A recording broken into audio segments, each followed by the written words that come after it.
Hello hi, പുതിയ വീഡിയോയിലേക്ക് എല്ലാവർക്കും സ്വാഗതം. ഇപ്പോൾ നമ്മൾ ഉണ്ടാക്കാൻ പോകുന്നത് മാങ്ങ പുഴുങ്ങി തന്നെ കാണാം. ആദ്യം മാങ്ങക്ക് നല്ല കരാപ്പി വെച്ചു. കരാപ്പി ചെയ്തിട്ട് കാണാം.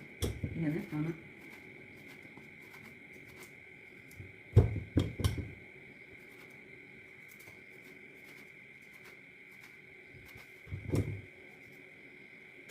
ഇങ്ങനെ കൊഴുത്ത മാങ്ങ വെള്ളം കുറച്ച് ഉപ്പ് കുറച്ച് വെള്ളം ഒഴിച്ച് കുക്കറിൽ 3 വിസിലിട്ട് ഇതിപ്പോൾ ഉപ്പ് 1 സ്പൂൺ ഇട്ടിട്ടുണ്ട്.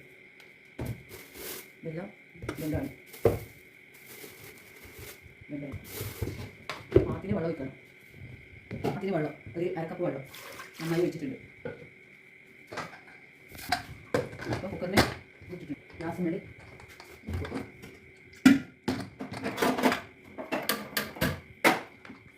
ഗ്യാസ് വെച്ചിട്ട് ഇപ്പോൾ റെഡിയാവും. ഓക്കെ. ഹലോ ഹായ്, ഇതിപ്പോൾ നമ്മളെ മാങ്ങ റെഡി ആയിട്ടുണ്ട്.